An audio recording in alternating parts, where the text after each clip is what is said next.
नमस्कार दोस्तों, आओ कहानी सुनो में आपका स्वागत है। फ्रेंड्स, आप कृपया करके कहानी को पूरा पढ़ना या सुनना। अगर आपको कहानी पसंद आए तो लाइक करना, और अगर मेरे चैनल पर आप पहली बार आए हैं और कहानी पसंद आई है तो प्लीज़ सब्सक्राइब करना, ताकि मेरी और भी कहानियाँ आपको पढ़ने के लिए मिल सके। तो चलते हैं कहानी की तरफ। ये कहानी एक ऐसे गांव की है जहाँ एक भी लड़की नहीं है, क्योंकि यहाँ लड़की के पैदा होते ही उसका गला घोंटकर मार दिया जाता है। आज झूमा देवी के भी प्रसव पीड़ा हो रही है। दाई माँ उसे प्रसव करवाने में लगी थी। बाहर झूलन भी आगे पीछे ही घूम रहा था और चिंता में अपनी दोनों हथेलियों को मलता हुआ। कुछ ही देर में बच्चे के रोने की आवाज़ आती है। दाई माँ बच्चे को देखते ही उदास हो जाती हैं। बाहर से आवाज़ आती है कि अरे दाई माँ, मेरे लड़के ने जन्म ले तो लिया है ना, तो बताने में इतनी देर क्यों हो रही है? पता है ना कि अगर लड़की हुई तो उसका गला घोंट देना है। बोलो दाईसा, क्या हुआ? दाईसा बोलने ही वाली थी कि झूमा देवी अपने गले की कंठी तोड़ दाईसा के हाथ में थमा देती हैं और रोती हुई हाथ जोड़ने लगती हैं, जैसे अपनी नन्ही सी बच्ची की ज़िंदगी की भीख मांग रही हों।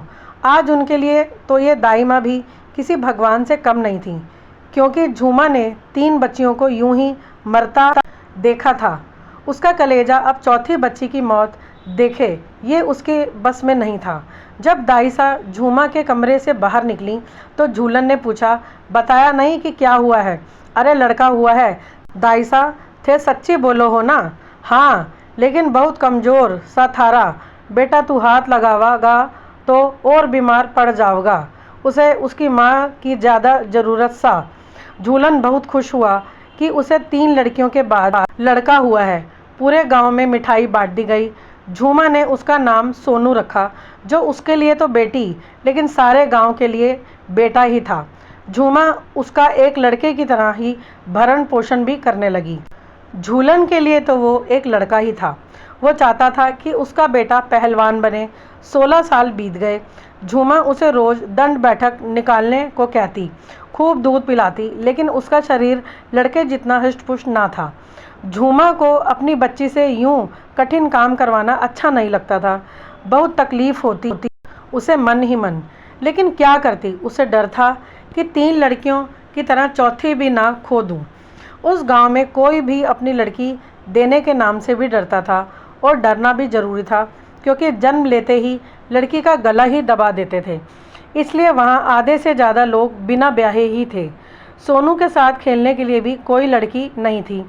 अब 16 साल तो जैसे तैसे बीत चुके थे, लेकिन अब उसके शरीर में शारीरिक विकास भी होने लगा था। उसे छुपाने के लिए झूमा रोज़ उसके सीने पर एकदम कसते हुए वस्त्र पहना देती थी, और दुखी भी होती थी, क्योंकि सोनू को सांस लेने में भी बहुत कठिनाई होती थी। लेकिन गांव वाले से बचाने के लिए उसे ये सब करना भी ज़रूरी था। जब सोनू से अनाज की भारी बोरियां गाड़ी पर नहीं रखी जाती तो झूलन झूमा को बहुत डांटता कि और बांध के रख ले इसे अपने पल्लू से, इसे थोड़ी मेहनत तो करने नहीं देती। देखो इसका शरीर कैसे लड़कियों के जैसा होने जा रहा है। दाई सा भी झूमा के बहुत पैसे और जेवर ऐंठ चुकी थी, और उसकी मांग तो पूरी होने का नाम ही नहीं ले रही थी। जब झूमा उसे मना करने की कोशिश करती तो कहने लगती कि मेरी वजह से ही तेरी चौथी बेटी तेरे सामने खड़ी है, नहीं तो तू जानती है ना कि उन 3 लड़कियों की तरह मैं इसका भी गला दबाकर मार देती। तू चाहे तो काम आज भी कर सकूं। झूमा के ये शब्द कांटे की तरह चुभते थे, लेकिन वो विवश थी। बस उसकी मांगें पूरी करने के सिवा उसके पास और कोई दूसरा चारा ना था। दाई सा झूमा की पायल देखकर कहती हैं कि दिवाली तक मुझे ऐसी ही पायल बनवा कर देना। सोनू अपने स्कूल के बच्चों के साथ जब कंचों में हार जाती तो वो दूसरी शर्त तालाब में नहाने की करते, और वो शर्त सुनते ही सोनू घर भाग जाती। सोनू के दोस्तों को भी आश्चर्य सा होता कि यह लड़का हमारे सामने भी नहाने से शर्माता है। एक दिन झूमा ने दर्जी से अपना गरारा चोली लाने को कहा। सोनू घाघरा चोली तो ले आई और खुद ही कमरे में ले जाकर पहनने लगी। हालांकि उसके बाल बहुत छोटे थे।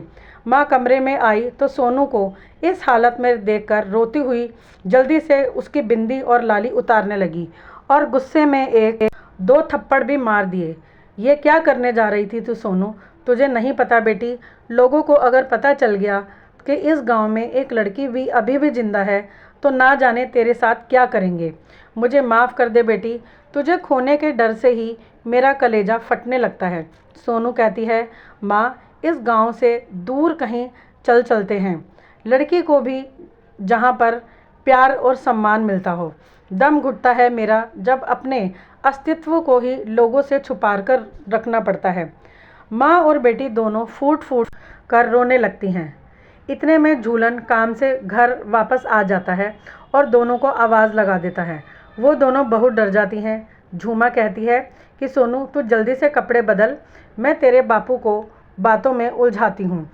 ऐसे ही सोनू में भी अब लड़कियों के गुण बाहर आने लगे। माँ को अकेले काम करते देख वो भी उसकी मदद करने लग जाती। ये सब झूलन को बिल्कुल भी पसंद नहीं लगता। बस वो यही कहने लगता कि इसे लड़कियों के काम करवा कर और कमज़ोर बना दे, ये भी लड़कियों के जैसे ही बन जाएगा। एक दिन दाई सा आती है और कहती है कि मुझे 50,000 रुपये की बहुत ज़रूरत है। मेरे बेटे की सरकारी नौकरी लग जाएगी, फिर मैं तेरे पास रुपए लेने नहीं आऊँगी। झूमा कह देती है कि और कितने और पैसे जेवर लेगी, अब मैं तुझे एक फूटी कौड़ी ना दूँ। ये सुनकर वो चली जाती है, लेकिन अपमान की ज्वाला दाई सा के कलेजे को चीर कर रख देती है। वह सोचती है कि तेरे इतने बड़े झूठ को बाहर नहीं लाई तो मेरा नाम भी काली नहीं। वो घर जाकर पानी का मटका उठाती है और कुएं से पानी लेने के लिए चल पड़ती है। रास्ते में उसे सोनू गिल्ली डंडे खेलती दिखाई देती है। उसे झूमा की बेइज्जती याद आई। उसके बदले की भावना तो हिलोरे मार ही रही थी। अब भरे गांव के बीच में उसके झूठ से पर्दा जो उठाना था। दाई सा एक ऐसी औरत थी जो अपने स्वार्थ के लिए किसी भी हद तक जा सकती थी। उसने पानी का मटका उठाया और चल पड़ी। जब सोनू के पास आई तो लंगड़ा कर चलने लगी। जब सोनू ने देखा तो दया भाव से कहा, क्या हुआ काकी, आप ऐसे क्यों चल रही हो? बेटा मेरे पैर में मोच आ गई है, इसलिए चला नहीं जा रहा। काकी आप घड़े को मुझे दे दीजिए। और उसे मटका देने के बहाने सारा का सारा पानी उस पर ही उड़ेल दिया। सोनू पूरी भीग चुकी थी और स्तब्ध सी खड़ी रह गई, क्योंकि भीगी हुई सी उसकी यौवनावस्था किसी से छुपी ना रह पाई। उसके साथ खेलने वाले साथी कहने लगे कि सोनू तू तो लड़की है। ये शब्द पास ही चाय के ठेले पर बैठे सभी आदमियों ने सुन लिया और एक आदमी बोल पड़ा, अरे ये तो झूलन का छोरा नहीं छोरी है। वहाँ पर उपस्थित झूलन के कानों में जब ये बात पड़ी तो उसके पैरों तले जमीन ही खिसक गई। झूलन सरपंच के पद के लिए उम्मीदवार बनने ही वाला था कि उसकी बेटी का सच ऐसे सब लोगों के सामने आ गया। उसके लिए बहुत ही बेइज्जती वाली बात हो गई। झूलन ने सोनू का हाथ पकड़ा और घसीटता हुआ उसकी माँ के पास लाया और पागलों की तरह सर पकड़कर कहने लगा कि ये तूने क्या किया, मारी इज्जत माटी में मिला दी, किसी के सामने मुंह दिखाने लायक ना छोड़ा तुमने। झूमा के गले को पकड़कर कहने लगा कि कैसे दे दिया रे तूने इतना बड़ा धोखा, तुम्हें थोड़ी सी भी शर्म को नहीं आई। और ज़ोर ज़ोर से रोने लगा कि अब किसी को मुंह दिखाने लायक नहीं रहा और दोनों माँ बेटियों को तहखाने में बंद कर दिया। गांव का एक आदमी आया और बोला कि तेरे को पंचायत ने बुलाया है। झूलन झिझकता हुआ गया पंचायत में। वहाँ के सरपंच कहते हैं कि तुझको सबसे पहले सरपंच के उम्मीदवार से हटाया जाता है। दूसरा, तुमने इस गांव की पंचायत को इतने दिन तक धोखा दिया, उसकी यही सज़ा है कि तुमको अपने बेटी का जल्दी से जल्दी ब्याह कराना होगा, नहीं तो पूरे गांव की इज्जत की राख ही हो जाएगी। तभी एक आदमी कहता है कि मेरे लड़के के लिए मैं झूलन की लड़की का हाथ मांगता हूँ। झूलन इसके आगे हाथ जोड़ता है, मानो उसके सर का सबसे बड़ा बोझ उतर गया। झूलन कहता है कि अभी वह 16 साल की ही है। सरपंच कहते हैं ठीक है, 2 साल और दिए तेरे को। झूलन उतरा हुआ मुंह लेकर घर आता है, दोनों के कमरे की कुंडी खोलता है और खटिया पर बैठकर कहता है कि थारी छोरी ब्याह पक्का हो गया है। झूमा की इतनी भी हिम्मत नहीं हो रही थी कि पूछ सके कि किसका लड़का है, क्या करता है, और सोनू की आंखों से तो आंसू थमने का नाम ही नहीं ले रहे थे। रात को वह कमरे में चुपचाप से सोच रही थी कि मेरी क्या गलती है, ये कि मैं जिंदा बच गई। आखिर लड़का और लड़के में इतना भेदभाव क्यों, मेरा क्या कसूर है। इतने में उसकी माँ आंखों में आंसू लिए हुए आती है और उसका सर गोद में रखकर कहती है कि यही वजह थी सोनू, जो मैं तुमको गांव वालों की नज़रों से हमेशा छुपाती रही। सोनू सुबकी भरकर कहती है कि चल ना माँ, यहाँ से कहीं दूर चलते हैं जहाँ पर मैं अपनी पढ़ाई भी पूरी कर सकूँ। मेरे को अभी शादी नहीं करनी। बावली बातें मत कर सोनू, तेरे बापू मुझे तो जिंदा ही गाड़ देंगे अगर यहाँ से भागने की सोची भी, वो झूमा को समझाते हुए कहती है। सोनू बोली, माँ मैं तेरे लिए पानी लेकर आती हूँ, तू रो मत। वो पानी लेने जाती है कि कोई अनजान आदमी कंबल से पूरा ढका हुआ पीछे से सोनू का गला दबाने लगा। सोनू दबी हुई आवाज़ में कहने लगी कि माँ माँ। झूमा दौड़ कर आई। इतने में वो भाग गया। उसका चेहरा कोई नहीं देख पाया था। दूसरे दिन से सोनू ने घाघरा चोली पहना, लेकिन उसके बापू हमेशा क्रोध भरी दृष्टि से ही उसे देखते। उसने भी उनके सामने जाना बंद कर दिया। उस गांव में वो ही अकेली एक लड़की थी। वहाँ की सभी औरतें जिन्होंने अपनी बेटियों को खोया था, सब सोनू में ही उनको देखती। गांव की औरतें उस पर बहुत प्यार लुटाती थीं, लेकिन वहाँ के मर्द उसको ग्लानि भरी नज़रों से ताकते रहते। बस उस दिन का इंतज़ार था जब सोनू की शादी होगी। धीरे धीरे से आस पड़ोस के गांवों में भी बस सोनू की ही चर्चा होने लगी। कुछ तो उसे देवी का रूप समझती और कुछ लोग उसे अभिशाप समझते। लेकिन अब सोनू का स्कूल जाना भी बंद हो गया था। झूलन कहता था कि इसे घर का काम काज सिखा दे, मेरी नाक तो वैसे ही कटा दी है, कम से कम घर का सारा काम आ जाएगा तो थोड़ी बहुत जो बची खुची इज्जत है वो तो रह जाएगी। झूलन के ये 2 साल ना जाने कितने ही वर्षों के समान बीत रहे थे। वो जब भी झूमा को देखता तो उसको धोखे और विश्वासघात के सिवा कुछ ना दिखता। उसके इतने वर्षों की गई सेवा भी झूलन को झूठा सपना ही मालूम होती। झूमा भी उनसे इतना डरने लगी थी कि उसके सामने जाने से भी भय लगता था। उसे झूलन पर तनिक भी भरोसा ना था। लेकिन एक अनजान व्यक्ति सोनू को अकेली पाकर हमला कर देता और झूमा उसे बचा लेती, और झूमा साए की तरह सोनू के साथ ही रहती। झूलन के रोते पीटते वो दिन भी आ गए जब 2 साल पूरे हुए। झूलन तो बस लग गया सोनू की शादी की तैयारियों में। आसपास के लोगों में भी चर्चाएं होने लगी। अरे भाई सुना है, हरिपुरा गांव में एक लड़की की शादी है जिसको लड़का बनाकर उसकी माँ ने बचाया था। दूर दूर से लोग उसकी शादी देखने के लिए आने लगे। उसी गांव की एक 98 वर्ष की बुजुर्ग महिला, जो अब अपने बेटों और पोतों के साथ शहर में रहने लग गई थी, आ पहुंची। उसकी भी इच्छा थी कि कोई लड़की तो इस गांव की चौखट को ब्याही कर दे। उसने भी अपनी बहुत सी कन्याओं को मरता हुआ देखा था, लेकिन जब सोनू के बारे में सुना तो वो भी उसे देखने के लिए आई। गांव में भी खुशी का माहौल था। सोनू के मन में भी अपनी शादी को लेकर कई ख्याल आ रहे थे। ना जाने बापू कैसे आदमी के साथ शादी करवा रहे हैं। अगर वो आदमी इसी गांव का हुआ तो मुझे भी कल को अपनी बेटियों की बलि ऐसे ही देनी होगी क्या?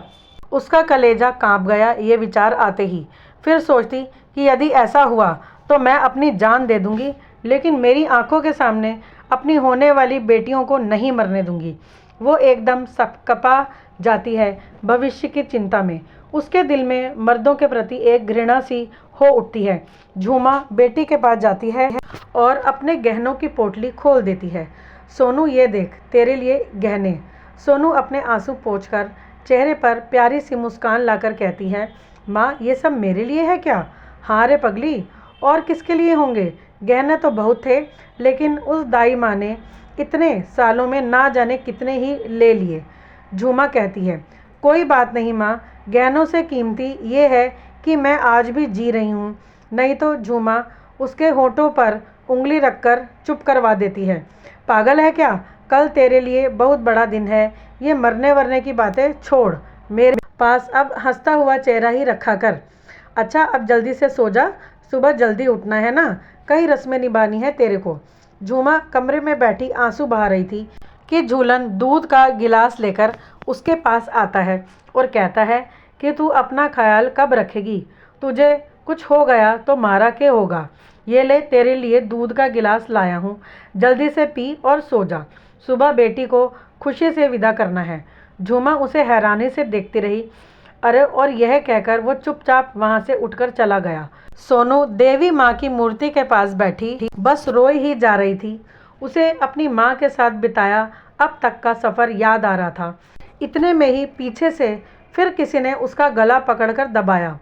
सोनू ने अपनी जान बचाने के चक्कर में अपना हाथ उस हमलावर के मुंह पर चला दिया और उसका कंबल हट गया। वो देखकर हैरान हो गई कि उसे मारने वाला उसका पिता ही था। उसके मुंह से स्वयं ही माँ निकलने लगा।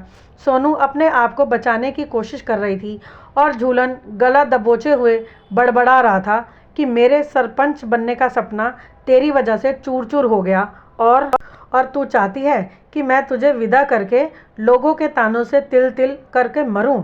आज तेरी रक्षक माँ को भी बेहोश करके आया हूँ।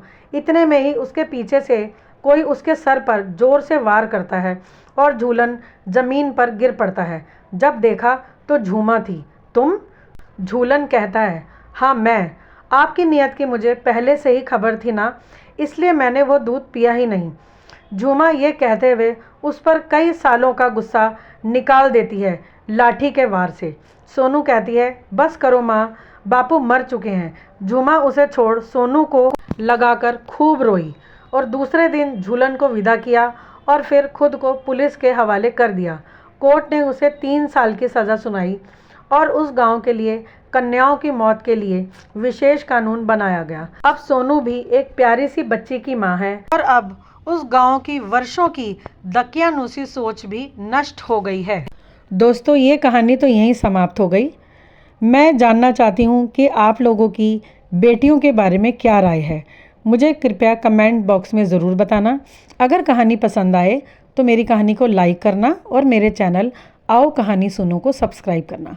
जल्दी ही मिलती हूँ एक नई प्यारी सी कहानी के साथ। तब तक के लिए have a nice day. Thank you.